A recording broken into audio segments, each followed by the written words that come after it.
Good morning, good afternoon, good evening, wherever the case may be, wherever you are. Tonight, myself and Barry Carter are going to be talking about various things this evening, helping you to raise your conscious awareness and bringing you to further understanding of spiritual truth and, eventually coming to more understanding about the origins of ourselves and consciousness. Good evening, Barry. How's things?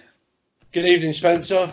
Fine, thank you. Nice to talk to you again. Excellent. So, Barry, before we started recording, you was talking about a few things, and you wanted to bring up a subject this evening. So, fire away. Yeah, I was questioned on one of my posts by Maya Schaffer about the spirit world, this, that, and the other, and my awareness that is no more than a construct. So, I would like to take the opportunity to spend some time explaining and hopefully advancing others' awareness of this as it has come to me. It has come to me over the course of a period of time, and it involves loads of stuff, but however, I shall try and give you the, as far as I can, the shortened version. Okay. The spirit world, to me, is much like us as Homo sapiens, a construct of an outside force. If you look at us as carbon-based units, Homo sapiens, the story that you read in Genesis comes from the Hebrew Bible about our creation, Adam and Eve and what have you. And that story comes from the ancient Sumerian cuneiform texts. So I would encourage readers to do their own research. Don't believe anything I or anybody else says. Question it yourself. If it resonates with you, then seek the understanding of any knowledge. Yeah. The ancient Sumerian cuneiform texts tell the story of the Anunaki, those that from heaven stroke space to earth came down. And they were extraterrestrials come to this earth to harvest its resources, minerals, especially gold, about 450,000 years ago. They got fed up with doing it, or the Igigi did, those they brought with them to do it. And so, to cut a long story short, they took and mixed their DNA, etc., with that of the existing species here on the planet, and after a few failed attempts, they come up with Homo sapien, to be a slave species. We remain a slave species to this day.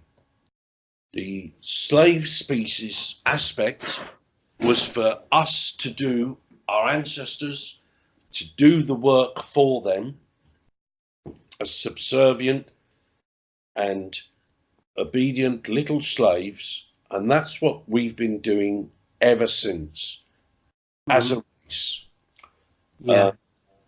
So in the same context, when I look at the spirit world and what awareness has come to me, there is absolutely no rhyme or reason for me that the spirit world should exist.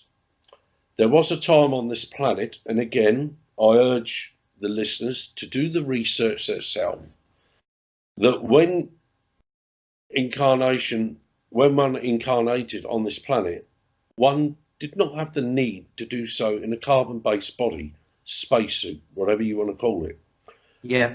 One incarnated here as etheric, as soul, or as consciousness. Yeah. And the fall of man, to me, explains the story of how this stopped, and why it stopped. And again, I ask listeners to do their own research. So when we were made in our present form as Homo sapiens, we were made to be a slave species to harvest our energy. And so the soul is multidimensional. Of that, I see very little argument. Yes. However, the spirit world is not a naturally occurring aspect of that. And again, this only comes with years of study, sitting, meditating, and receiving drip fed to me over the course of a long time. However, awareness is there.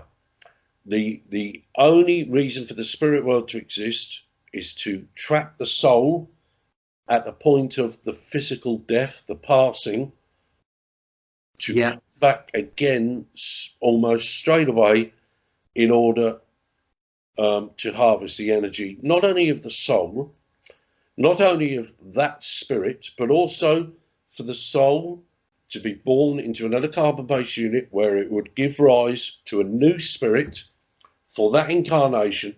And so it's a perpetual ongoing thing. Yes. I know it's a bit of a mind blow for some people. Yes. It would have been for me a few years back.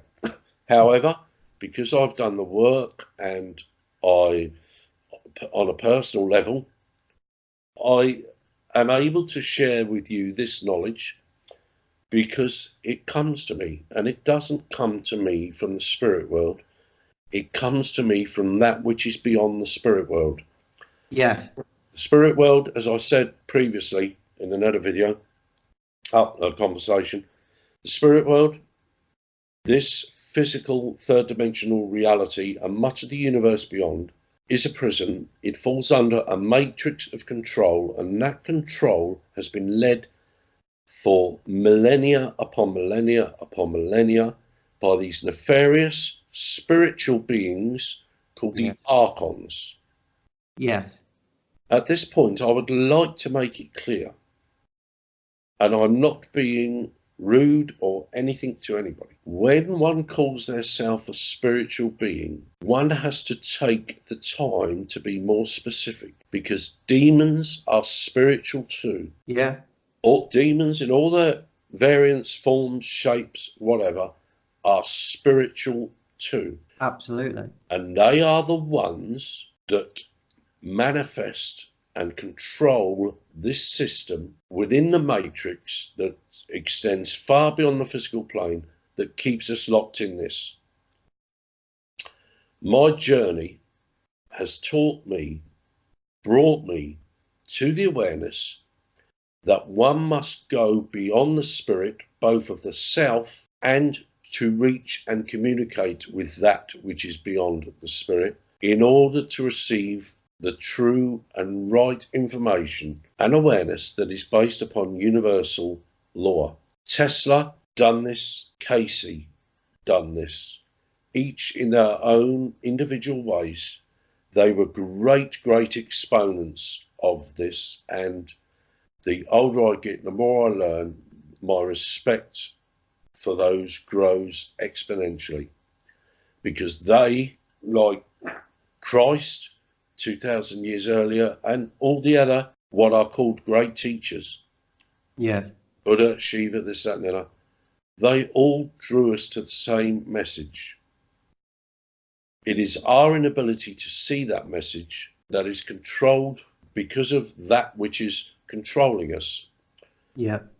We're only and only when we as individuals, multidimensional soul beings, whilst we're incarnated on this planet especially, do the inner work, can we step outside of the mind, see the mind for what it is, open it up to consciousness that is the right hemisphere, the higher self, whatever you want to call it.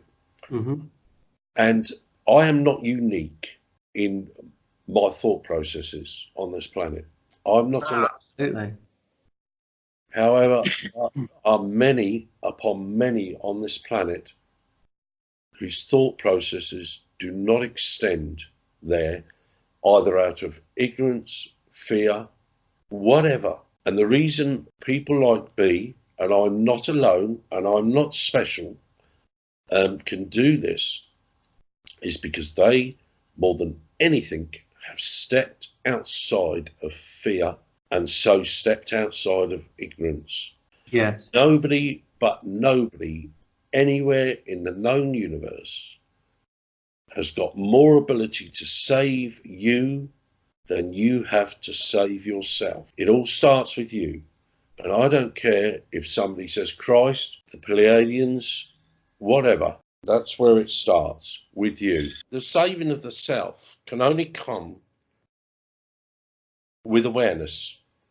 Awareness only comes with knowledge.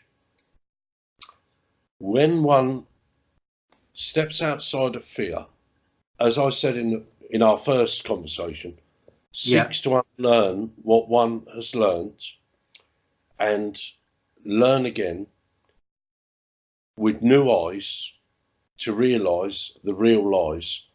That is the conscious awakening. And as I said in the first video, it goes, for me, in my experience, far beyond the profound spiritual awakening. A conscious awakening is a completely different thing. And it adds credence to my awareness when I say that the spirit world is a construct. Because when you go beyond that construct to higher frequencies of reality, and you can do, sitting in your chair, wherever, you don't shift somewhere, you just become aware of where you are. Absolutely. We're all aware we're in the third dimension. At the speed of vibration, awareness, whatever you want to call it, that we are. However, there is nothing but nothing to stop us going outside of the third dimension while we are here in the physical body. We have all the tools necessary, from the crystalline substance around each of our atoms, around the pineal gland. All these things are there. It is our sky dish, satellite dish, to all that is. It is always there. Whether we use it or not doesn't stop those that knowledge being available to us. Just because you haven't got the telly on doesn't mean that sky isn't, the sky dish, the satellite dish isn't there ready to receive the information that is out there. It is always there. What is not always there is our awareness of that which is always there. Yes. And it only comes on this level, for want of a better expression, with a conscious awakening. And that which has been my path for so long, the spiritual self, I still obviously carry the spiritual self with me, because whilst I'm incarnated, then I am spirit, body and soul. Yes. I am mind and consciousness. We all are. But however, I very rarely communicate with those from the spirit world now. I find myself going beyond that, or find that coming to me more than the conventional, what we know as the spirit world, those that have had a life, an incarnation on this planet. As I said before, and I wanted to make clear for the listeners, I had an experience in 1989. I was running a Christian Spiritualist church. I affiliated it to the Christian Spiritualist Society, which was founded by a man called Ray Williams. He was based down in Cardiff. His church is in North Coat Street. I think it's still there today. Ray, a professional man, hospital administrator. He was also well known and respected, and remains so in spiritualist circles throughout the UK and beyond. And Ray come to serve my church that I affiliated to his organisation. And among the many things that happened there, we were sitting drinking one night, having a conversation. And I, 5 years into my journey, was trying to glean and suck up as much knowledge as I could from this man who'd been around for a long time. Had the greatest respect for him, for his integrity, and I still do. He had a marvellous, marvellous trance gift, quite apart from anything else. But he had spiritual and physical integrity, and I admire that in anyone. And we were sitting talking one night, having a glass of whiskey, and after a while I said, "You've got somebody standing there with you?" And he said, "Well, can you describe him?" I said, "Yeah." I said, "To all intents and purposes," I said, "it looks like a monk." That sort of habit, outfit. Yeah. I said, "The hood's up." I said, "And even though the hood's up, I should be able to see the face, but I can't." Yeah. He said to me, "Why do you think that is?" So I thought for a minute, and then I laughed. I said, "No, you won't believe that." He said, "No, go on." I said, "No." I said, "That must be, I don't know where that's come from." I said, that goes against everything that I know and believe, And in Yeah. his Welsh voice, he got rather stirred, and he said, "Young man," he said, "tell me." So I told him what I was getting. It completely and utterly fried my brain at the time, because I was a blinkered Christian spiritualist. Yeah. Knowing what I knew about reincarnation and all those things, etc. But I said to him, "I think the reason I can't see your face is because it's you, not you, Ray, but your soul from a previous incarnation." I said, "And that to me is cheating." In my naivety, 5 years into my journey, I said, "That to me is cheating." I laugh at that when I look back at it now. However, he said to me, "Let me tell you something, young man," he said. "Some of the finest mediums in the country have seen that being." And he mentioned Gordon Higginson, Albert Best, Stephen O'Brien, the two Dorises, and a few others. He said, "They've all said what you've said. But when it come to not being able to see the face, nobody could say anything. They didn't know why." He said, "And you are the first person to say that." He said, "And what you have said is what I've always believed as long as I've been aware of that entity with me." And, we had a long discussion about it, but I thought about it, I remember, for about 3 weeks, 2 or 3 weeks.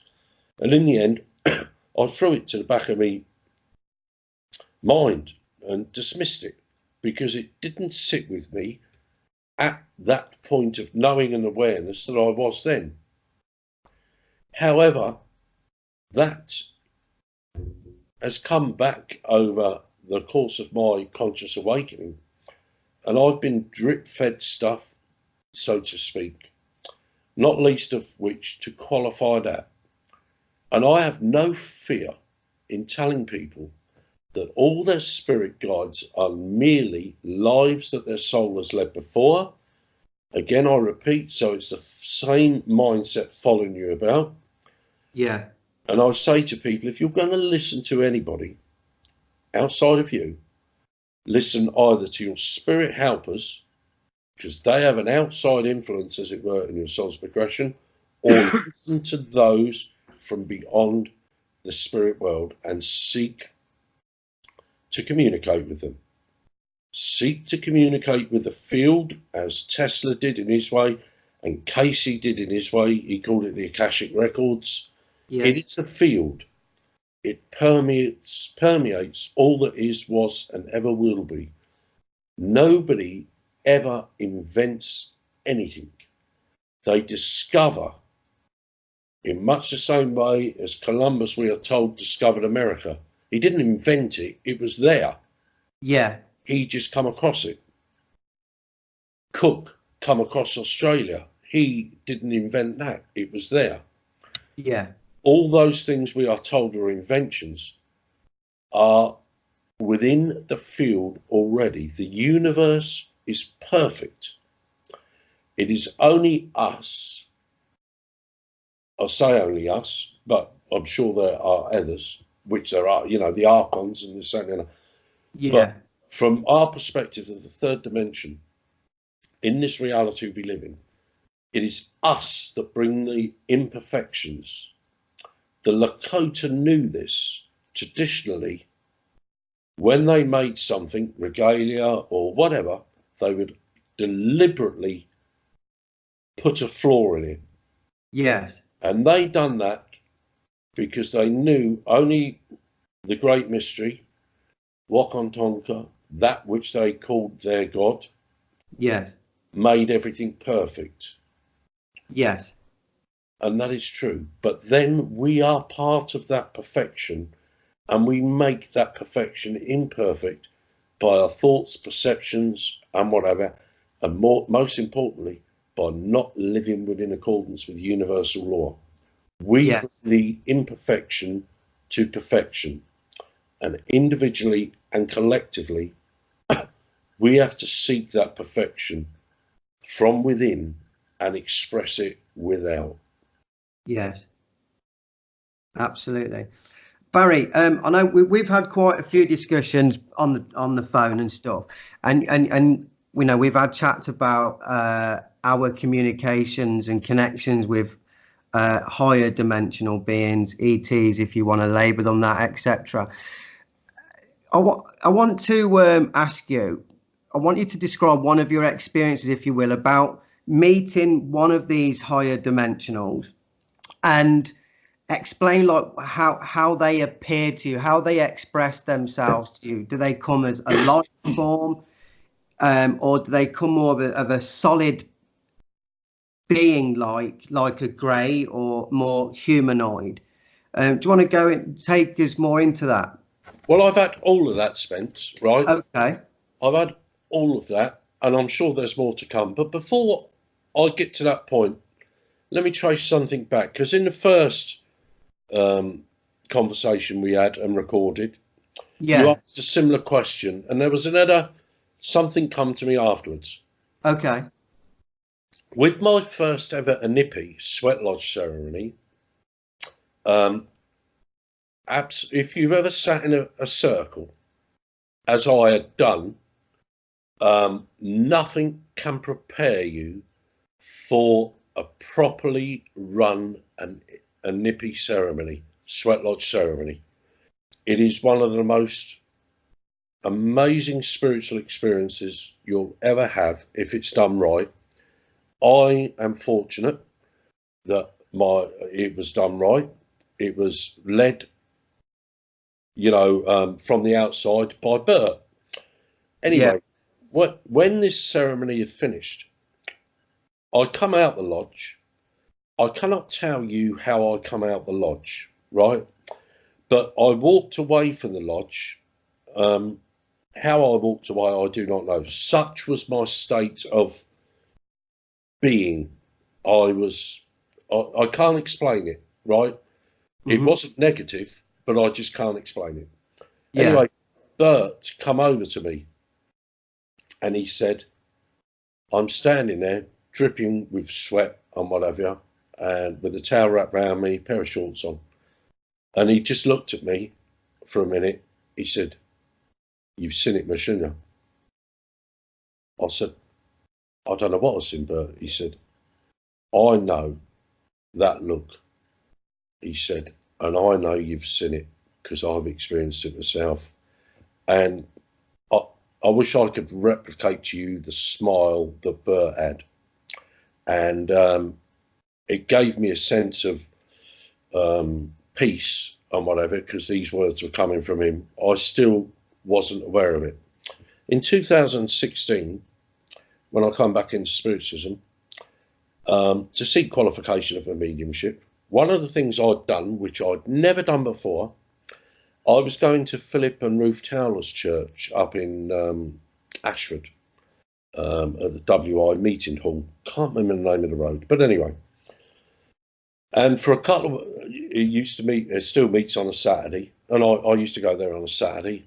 And for a couple of weeks, he kept promoting this psychic supper that was coming up, and I'd never been to a psychic supper in my life, had no interest in it. However, it was on a Friday night. On the Friday afternoon of the psychic supper, I had this overwhelming urge to go. Overwhelming. I tried to fight it, but in the end, I had to give in to it. And I went upstairs. I'd done the 3 S's, went out, got myself in the car, drove up there, and got up there early, hoping that they would be there on their own, so I could ask them if there was a spare seat, and if there wasn't, I could come away without making a fool of myself. Yeah. They said to me, I spoke to Phil, and he said to Rufus, have we got any spare seats? And Ruth said, yeah, there's one with Jodie Ruskin. Anyway, I said, who's Jodie Ruskin? And never heard of her. And they were really busy, so I never took it any further. Anyway, I hung about there, wasn't going to go home then, had a few fags, and then eventually we all sat down at the table, and I purposely waited to be the last one. Kept inviting everybody else, 6 people on the table, to go before me, which they did. And I'm watching this. She's only a young girl, 32, I think she was then. And eventually it was my turn. And I went and moved chairs to go sit next to her. Do you know what the first words out of her mouth to me were? Go on. You've seen God, haven't you? And it blew me away. Absolutely blew me away. And I said to her, no, I haven't seen God. I've seen his son, but I haven't seen God. Well, anyway, on reflection, she was talking about my first Anunaki ceremony, right? Yeah. And what I just experienced. Another thing she said to me, which was really profound, she said a few things, but she said, you don't smoke for the same reasons as everybody else, do you? And I thought to myself, bloody hell, this girl's on the ball. When I smoke a cigarette, it is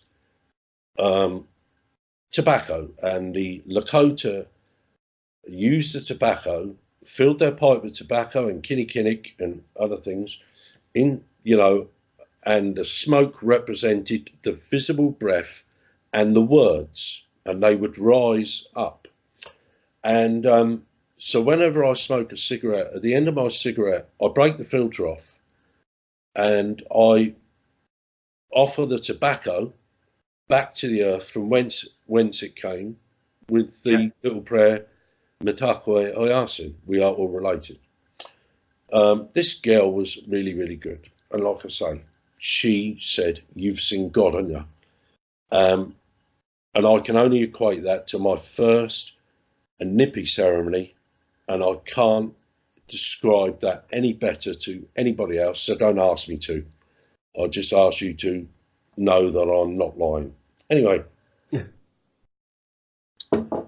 during the development of my physical mediumship, as I said to you before, the first thing was we was getting all these etheric beings coming into the room, a lot of them historical Native American beings, people, and I recognised them because I'd been reading and studying for years. A lot of my sitters didn't, so I had to get pictures up afterwards. That done my head in. Long story, but it done me head in because of all my preconceived ideas and notions about such things. Why would these great historical figures want to be there, in my presence? I'm not worthy of these people who I respect. All stuff like that.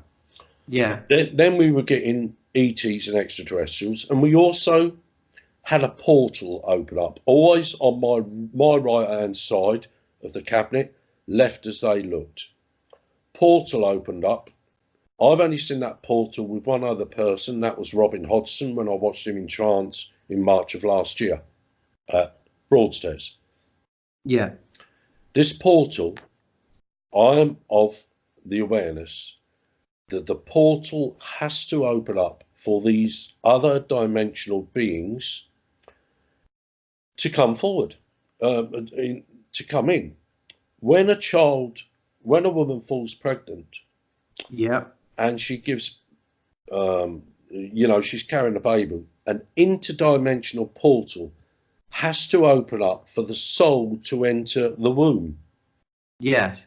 And in the same way, when we were sitting here, and I'd love to know if Robin Foy had this at the Skull Group, but because they had extraterrestrial communicators there. So when this happened here, I can only equate the portal to allow the extraterrestrials to come from another dimension into this one. I suppose spirit can use it as well, but I've never ever noticed it in all my years with spirit. I might be wrong, but anyway. So he was getting all these beings, and interestingly, one of these beings, I questioned my friend, one of the original sitter, Darren, the other day about it, and I said, "Can you remember this particular being?" And he said, "Yeah. He was here quite often, or I say he because we don't know. Yeah. But this being was here quite often." And this, yeah, they see greys with me, and reptilian type, insectoid type as well. They're the aliens, whatever. Mm.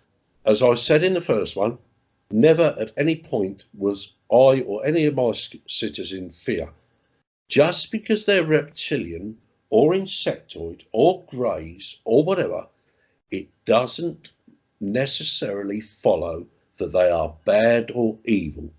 It's individuals that are bad or evil, not whole races, whether they be black, white, yellow, red, Muslim, Christian, Auken, reptilian, insectoid, whatever. It's individual mindsets and not a collective race mindset.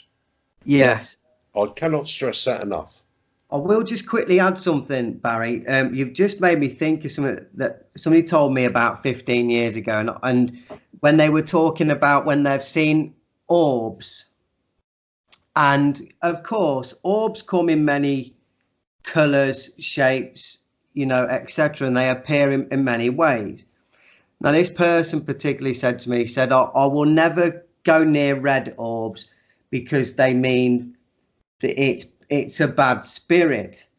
And I've thought to myself, that is the most ridiculous statement I have ever heard, because that would be the same sort of thing. We can't put a label like good or bad on a colour because we don't know its awareness through its appearance. Silver birch is a good example, because when he was incarnated on the earth, he wasn't a native, but he expressed himself from spirit as a guide, as a native, because he said it told people, it showed wisdom and awareness. That's exactly right. I've come through in that format. I'm glad you brought that up. Yeah, because it's an interesting thing, isn't it? Spirit, all those beyond spirit will show their self in a way that is acceptable to you. Yes. Again, I speak of my mate Bert Inglis.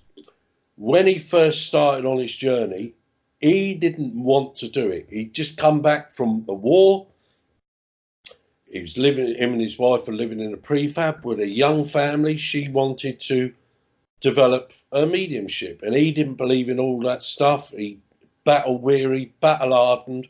That was all rubbish, this, that, and that. Eventually, he succumbed. And the first communicator through was a soldier. And that soldier acted as the circle guide for a while. Yeah. And Bert embraced this because, it's a soldier. He'd just been in the war. They're saying, they had a great rapport. After a while, one night, the soldier never appeared. And this other guide appeared by the name of Yasmin. And Bert said to Yasmin, well, I can never remember the name of the soldier. But anyway, let's just say his name was Tom. Yasmin said, that is I. And Bert got quite irate and angry, because he felt he'd been cheated and deceived and this, that, and the other. Right. And Yasmin said to him, I was what you needed me to be. He said, we needed you from your side of life to sit with Win and watch her. Mm. He said, and so I was a soldier because you would accept that. You didn't want to sit. I was a soldier, so you would accept that. Now you Yes. see me as I was in my last incarnation, or was that effect? Yes. But eventually calmed down, and they went on for 30 or 40 years until Win's passing with that circle, and some amazing things happened in that circle. But from that, it all started because the guide was what Bert needed him to be. Yeah, I totally agree with that, Barry. I can personally relate to that. When I first started my development, my first guide that came to me and introduced himself was my native, who's made appearance again now. Now, when my native came forward to me, he was very strict and disciplined because I needed that, because when I was at school, I was a pain in the backside, didn't listen to teachers, easily distracted, etc. So because of his awareness and presence of that stern discipline, when I went into that stillness, he brings that awareness forward to still my mind, because he knew that my mind was a chatterbox. So like you're saying with that person, I totally get that's what we need at that time.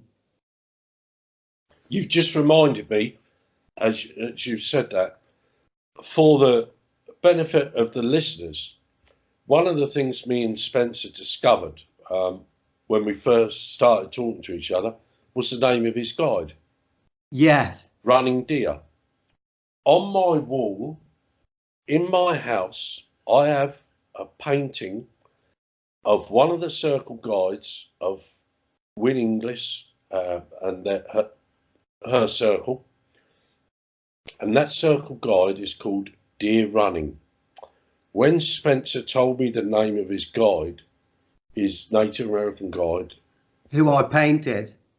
I nearly bloody, I couldn't believe it, because here on my wall, I've got a picture of Deer Running that was painted psychically, so I'm told, and it was some time after it was painted, I believe, that they actually found a picture of him by going to the library, and it was as painted. So that was spooky, but that's going back an awful lot of years. But I have that picture now, and he has been seen here in the past when we've been in circle seance conditions. So that's interesting. But as I say, for the benefit of the listeners, when me and Spencer first started talking, he told me his native guide's name was Running Deer. Yes. And here I have Deer Running. Yeah. Didn't you say when I painted my guide Running Deer, that you said the painting that you've got, they look similar, don't they? I believe that was the case. I haven't seen it for a while. Yeah, I haven't posted my paint on my guide. Maybe if you take a photo of that picture, Barry, and then send it me, we could put the two pictures together in the video. I'll try and do that. Okay, and then people can see that for themselves then. Yeah. Do you think, Barry, this is interesting, because we always talk about reflections, don't we? That we say people are either a reflection of us or they're teachers. But I think they can be a bit of both, that people can be a reflection of us and be a teacher to help each other raise awareness. And don't you think it's a little strange? Well, I wouldn't say it's strange. It's just the way the universe is, that me and you have come together. You've had your many years of experience and I've had mine, and we've only just known each other within the last 12, 18 months or so through social media. And then we come across this connection with the two guides, but their names are mirrored. And so it's like we are a reflection of each other. Yes. In awareness, so to speak. Do you see what I mean? I know exactly what you mean, Spencer. There is a connection there that we had to meet. Yeah. Without a shadow of a doubt. And there's more to be learned from it. I know that. Yes. However, I am so grateful that we have met. You've enriched my life, and with your awareness and your friendship, your persona, and whatever. And I know that will continue. Here's an interesting thought for you, Barry, that's just come into my mind. Into my mind, yeah. Let's say, when we start out and our guides express themselves or appear themselves as a Native American or a Mandarin or a monk or whatever. Now, when you start, obviously your awareness is quite, it's limited because we haven't awoken spiritually or anything yet. So the awareness we have is quite limited. Now, obviously, as our personal awareness expands through sitting and researching, then we get the more true reflection of the awareness of the helpers. Do you see what I mean? Yeah. So it's like we grow together. Yeah.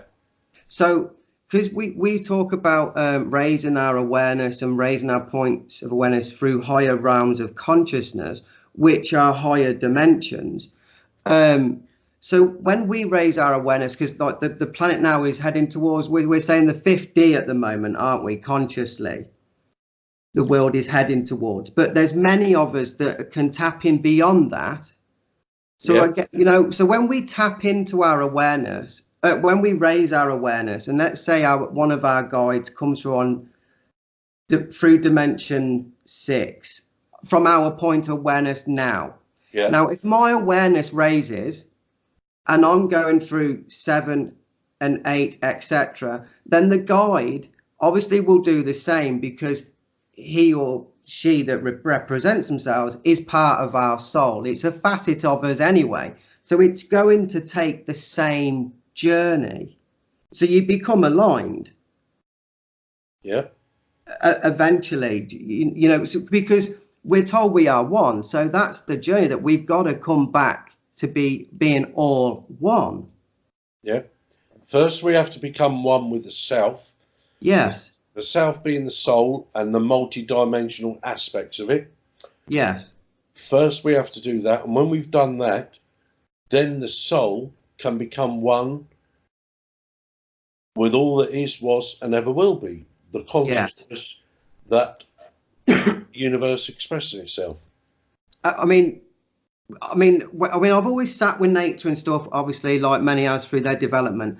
But since last year, the connection I've found with nature and everything now is totally different. It's like I can walk about and things just fly at you, or they hover around you because of the light you're shining. Because we're becoming one with nature, we're becoming more loving, more compassionate, and more open to the idea and the understanding that we are all one. The nature senses that, they feel that, and that's why then they become more comfortable around us. I have to go into nature. Yes, totally. I cannot stress that enough. I have to go into nature. And, I've got visual evidence on my phone and whatever of that which is in nature. It's always been there. However, what hasn't been there, all these different interdimensional beings, spirit beings, on whatever level, are always there. Wherever we are, they're always there. What isn't there is our awareness to be aware of them. Correct. My awareness has grown exponentially. I took some people on one of my walks a few months back, mother and 2 children. As you know, it was still daylight, but she, when we got out of the car, walking on this this pathway through the woods, or proper pathway, wasn't a mud track. She's nervous, she's in fear, this, that, and the other, because of all these trees, this, that, and the other. However, the reason for going there was so I could show them that which is all around them. And the kids were taking photos, point it over there. They're pointing the camera phone over there, taking a picture, and they're picking something up, recording something, either spiritual or other dimensional. Yeah. And we continue like this, and by the time we're coming back out the woods, the mother is doing it as well. And what was more noticeable than anything was the fact that her fear had dropped, and she's now engaging in the same way as the kids are, without the fear she had when,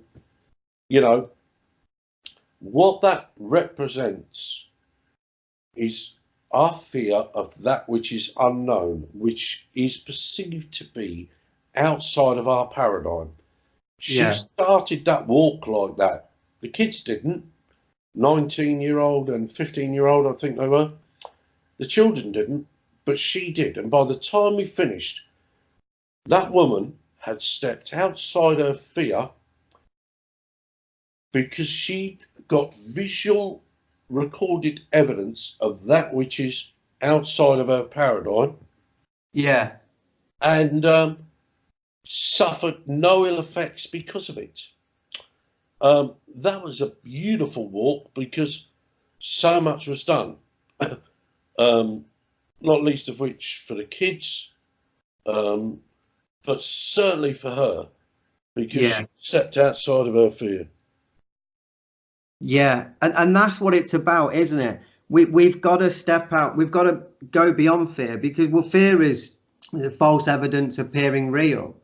But if we move beyond fear, if we move beyond fear, then we're opening ourselves up to a vast experience of amazing.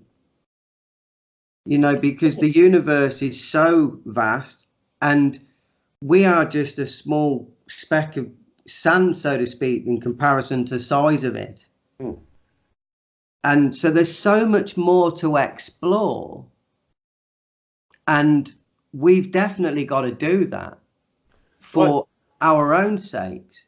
What happened with the mother that time, especially, I keep talking about the mother. Our eyes only take in a very small percentage of the visible light spectrum. Yes. And that percentage, we only see a small percentage of that, less than 1%.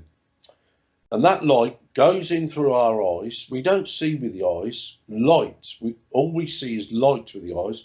It goes in, back of the head there, and that's where we get the pictures, whether it be a tree that we're seeing or whatever. That's where the pictures come from. The light is decoded. Yes. What was happening with this woman? She was seeing the evidence of that. And that which she felt as we started to walk was outside of her paradigm. Once she become aware of it, because she was seeing it on her phone or whatever, that which is outside the visible light spectrum, the camera was picking it up. She wasn't necessarily, especially because of her fear state. I generally know stuff's there, and that's why I said to them, point your camera over there, point your camera, and whatever.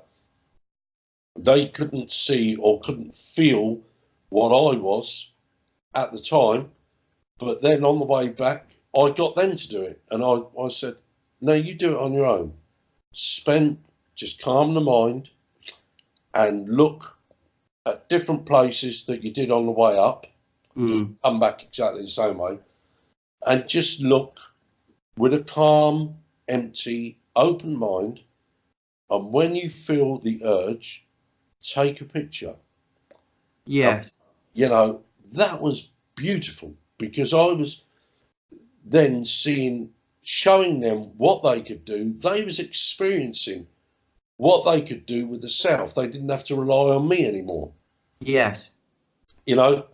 Because they were getting outside of the paradigm, the construct, and they were going within their self and communing with those natural energies and all the other energies outside of them, and they were getting their own results without any help from me. I encourage anybody listening to this, especially walking through the woods or whatever, take your time, take your camera, and relax, and just see if you get the urge to take a picture here, there, or everywhere. Yes. You might not see anything straight away when you have a look back at a picture. Leave it on your phone and revisit it in a different time, different environment. Sit and relax, have a cup of tea at home when you get home, and just look at the pictures, blow them up, and look at them carefully, and you will be surprised at what you can photograph that you didn't see. Yes. Absolutely. Do that. Yeah, the universe is expressing to us all the time. So we have got to find ways of tapping into that, and through tapping into it is the only way of understanding further and seeing the truth. Yeah. That everything is energy, because that is all we are. Everything. You're Everything. right. It's not easy to come to this and to accept it. No. Right? It ain't easy. So I can understand people sitting listening to this, as they will be doing, thinking, what the bloody hell are they on about?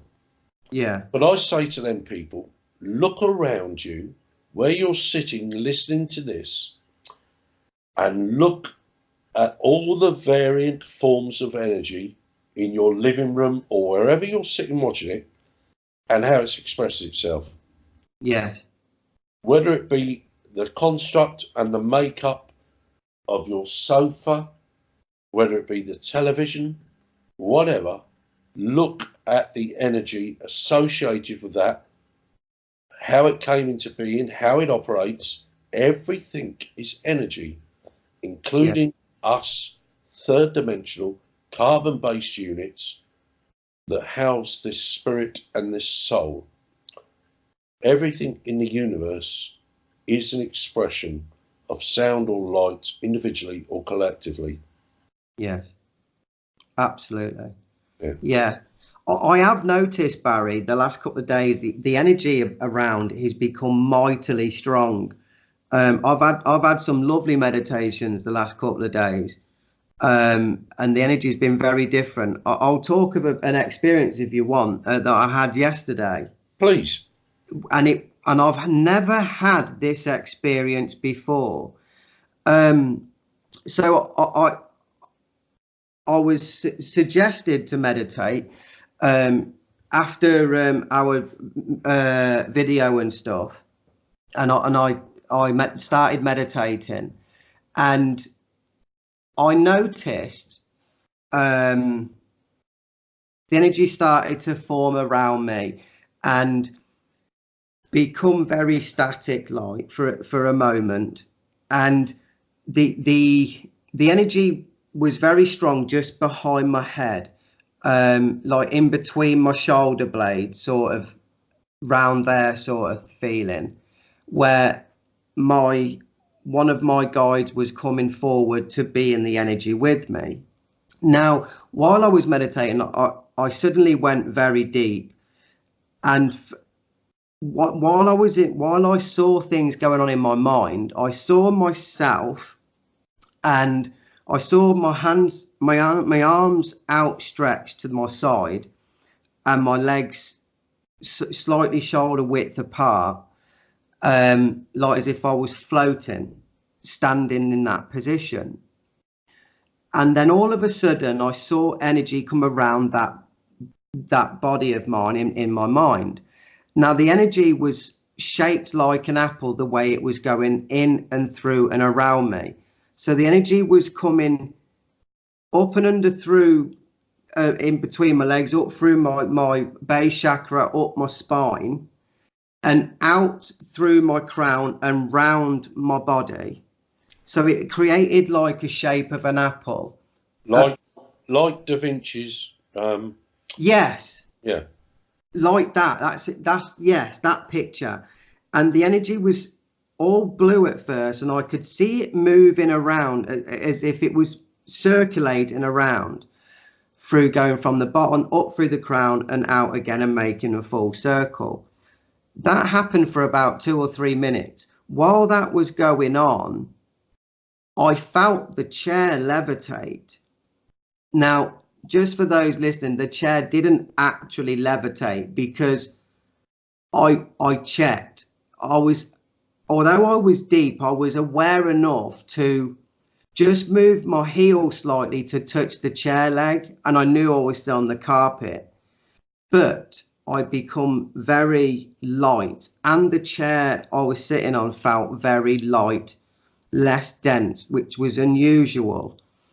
And the energy that I saw going in and through and around me then became a gold ball of light.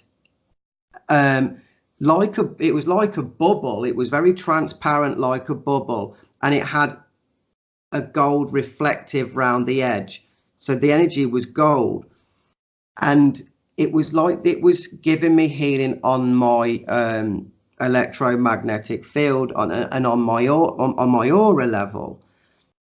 And that happened for about 15 minutes, and then they brought me back, and then I felt much more energized in one way, but then tired in another. So then I just knew from the rest of the day I had to just relax.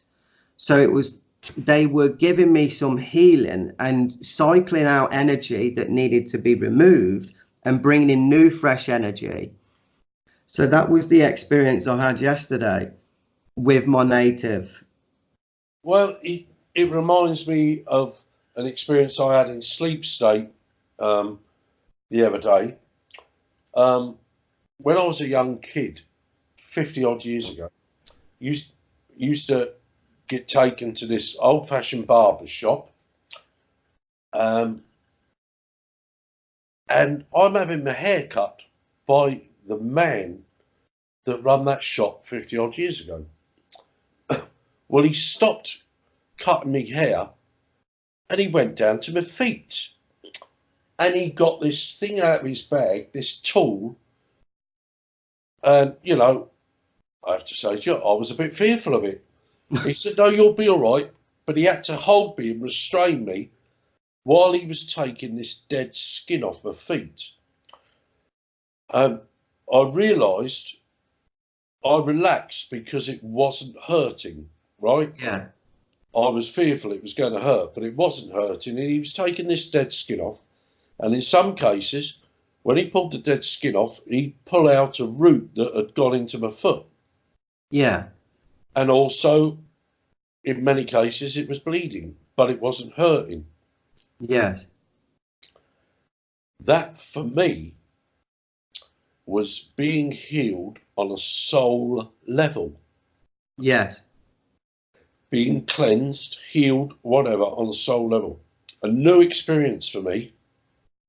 Can't say I've honestly had that before. New experience for me. I only recount that because your experience speaks of similar. Yes. Yes. In a different way. But it speaks of similar. It's amazing the experiences we have. If people just took out 10 minutes of their day, that would all they need to start with, just to get them in the ball rolling, just to find that 10 minutes, just put on, or you can be in total silence or put on music, but either way, however you choose it, just find those 10 minutes and just be with yourself and close your mind off as much as possible. And if you did that for 10 minutes every day, you would start to feel better, because it will start doing something. It may be very small, but it will be doing something, because our body will need and does need that 10 minutes sometimes, because our lives are so hectic today. Well, without a shadow of a doubt, I don't know if I made this point in in our first conversation. But I've been, my tally packed up 6 weeks ago now. I've left it hanging there as a reminder. It's unplugged, hasn't been on for 6 weeks. And I cannot explain to you how much better I feel for not having that or the satellite box going. Yeah. Yeah. My link has got stronger. One only has to have a look at my page to see that some of the posts that I put up myself have come from, outside of me. I seek to understand and resonate, and then I put my thoughts down in words. This, that, and the other, all this information down in words. But you are absolutely right. Turn everything off. Turn everything off so you've got no interference. Yes. And just sit there in your own power. I want to also make a point about guides and how I've been with them. Because in 1984, stroke 85, I became aware of a guide that was Tibetan or something like that from out there. I even, through automatic writing, inspired writing, whatever you want to call it, knew his name. However, throughout all of my journey, I don't, when people say to me, who's your guide? I say, don't know. I've often been given guides from mediums, got a Native American walking with you, or this, that, and the other. Lovely, smashing, brilliant. And when people say to me, who's your guide? I say, don't know. What do you mean, don't know? Well, it's not important. Well, of course it's important. You've got to know who you guys are. No, you haven't. You've got to know that those working with you and their energies resonate with you. Yeah. When people say to me about their guides, I often sit there and shake my head. A couple of years back, I was introduced to somebody on social media because I used to sing in a Native American singing team in this country and whatever. And this person that I was telling the story to privately said, blah, blah, would like to talk to you. They do that.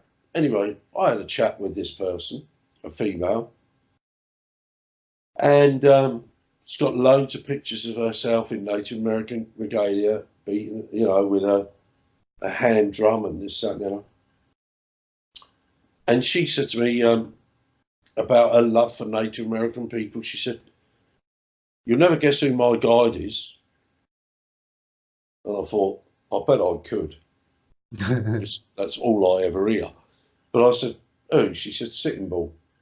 So I wish I had £1 for every time somebody said Sitting Bull was their guide. So I said to her, "Which one?" She said, "Beg your pardon?" I said, Yeah. "Which one?" She said, "But there was only one Sitting Bull." I said, "No, there wasn't." I said, "We name our children after relatives." I said, and the indigenous Native American peoples used to do the same. Yes, yes. So which Sitting Bull? Right.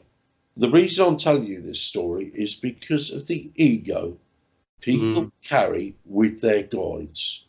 Yeah. So when I noticed that very early on in my journey, right, in early 80s, and I thought, that ain't me. Yeah. Spirit want to work with me. I'm fully okay with that. And spirit, if they're working for the right reasons, do not come here for self-praise or recommendation. Yes. That's Come right. to work for the betterment of mankind because it is the right thing to do. And that's all I try to do. Love me or loathe me, that's all I try to do. I don't want to leave this place with people remembering my name.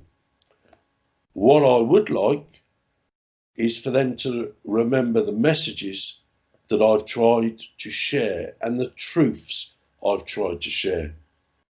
Yes. I don't want them to remember me. I want them to be aware of the messages, Yes. truth Yes. that I tried to share, because that is what's important. That's right. Yeah, because if people start seeing or focusing on who we are and what we look like, etc., then that just becomes a distraction. I was just talking before me to somebody else, before me and you started this conversation, on a similar sort of vein. And this person said, I wonder what my cosmic name is. And I recounted a story to him. Back in the 90s, I was fortunate enough, along with other people, to be in the company. Indeed, he'd come down to Dover and stayed for a while. A Oglala Lakota elder called Richard Peters. And while Richard Peters was here, over the course of a period of a few weeks, couple of months, he took the Inipi ceremony.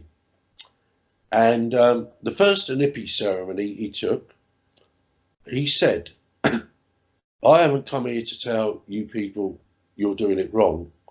If you do it with a good heart, it cannot be wrong. I'm going to do it as my people do it.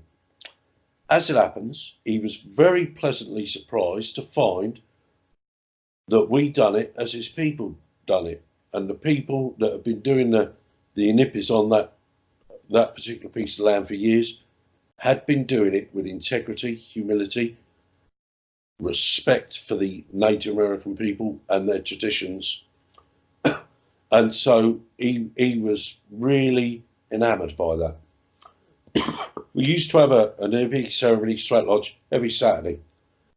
And one Saturday we come out of the sweat lodge and he said to everybody gathered there, he said, next week, if you want, after the Inipi ceremony, I will do naming ceremonies for those that want it. There was a bit of excitement there because it meant getting a Native American name from a Native American elder. Yeah. And what you would do, you would bring him gifts, as is traditional, tobacco and maybe sage, kinnikinnick, or anything like that. Mm-hmm. Gift him, and after the sweat lodge, the NFP, he would give him names. So after this particular sweat lodge, the following week, he's going round naming everybody. They're coming up to him, giving him gifts. He sits and talks with them for a while, and he gives them a Native American name. He'd give them in Lakota and English. And eventually, he'd finished, and he noticed that I hadn't asked for one. I hadn't brought any tobacco, this, that, and any gifts to him. And he said to me, do you not want a Native American name, Harry? And naming? And I said, I look at it this way, Richard. If I'm worthy of it, it will seek me out and not the other way round. And he went, aho, which means I agree. Some of those people had been named in previous years by another Native American elder. And I could not see the need for them to seek another one. Yeah. At all. Some of those hadn't been named, but were disappointed with their names because it didn't have eagle in it or buffalo in it or whatever, you know? And whatever. Again, ego. Some of them that were really pleased and humbled by the names that they'd been given. Yeah. Because what Richard done was looked at them, felt their energies, and linked in with them and give them a name based on his knowing of them. Yes. Right? And they was all beautifully fitted. But like I say, he said to me, do you know what I want? If I'm worthy, Richard, it'll find me. I won't go looking for it. A whole, which means I agree. When people say to me, I see a medium a year or so ago. It was the Sunday of the week when British and American forces had attacked Assad. And this medium said in his address, "My guide's saying there won't be a war in Syria, so don't worry." When he come to me, which he eventually did, "Can I come to you?" I said, "Yeah." I said, "Thank you." I said, "But before you do, can I just clear something up for you?" He said, "What's that?" I said, "Your guide said there won't be a war in Syria." He said, "No, that's right. No, there won't be." I said, "I can tell you there's been a war in Syria since the Arab Spring. People have been killed, dying, losing parents, children, losing their homes. You go and ask your guide to go and tell the Syrian people there won't be a war, because they're living it every day." Yeah. That's why I never say, you'll never hear me say, "My guide said this." I stand in my own truth and my own point of awareness, right? And if that ain't good enough, if it doesn't resonate with you, that's fine. But I'm responsible for me and my point of awareness, not That's some correct. disincarnate entity. I'm responsible for it. I have to stand in my truth, in my awareness, in my integrity. You know, nobody else might not know my guide or guides, so I have to stand in the self. Yes. And I stand and fall by that. And on that note, Spence, I think we call this one to an end. It's 10:15. We've been going for a while. I know we had to break because of a phone call, Yeah. but I think that's a good note to end on. Do you not? Yes, I do. Yeah, we can leave it there. So, Barry, as always, it's always a pleasure to talk to you and share And our you, ideas and you, my friend. and points of awareness. Mm. So, thank you, ladies and gentlemen, those around the world. I hope you enjoyed the video this evening, and we look forward to seeing you all and soon. And look for Okay. some links in the description. Yes, I am putting some links in the description. I'm going to do the James Van Auken link, and I've got some of the links to with Edgar Cayce, and there's another one. I'll do a dreams interpretation because I feel that's some really good information in that video as well, that will give people more understanding about who they are and what they are and the dream state. So that's the links I'm going to put in the video tonight. Can I mention a few names also, Yeah. for people to research? Because to become consciously aware, you've got to free your mind. And one of the ways I have freed my mind is by listening to incarnate spirit as well as disincarnate. And some people I've been following for years and I owe much to, that I've listened to, are the likes of Jordan Maxwell, Eustace Mullins, Mark Passio, Max Auken, David Icke, and all people of that genre. Yes. I've been listening to those people for 10, 12, 14 years now, especially Max. Max, for me, is they're all beautiful souls, but he's a beautiful soul and he remains very consistent. Mark Passio is well worth listening to. He would Yes. tell you that he was a Satanist, and for want of a better expression, he see the light. And there are not many men of Mark's ilk and worth on the planet who've walked both sides of the track and can speak as he does. Yes. Jordan Maxwell, everybody in the so-called Truth and Awakened movement, either directly or indirectly, owes much to the likes of Jordan Maxwell and Eustace Mullins.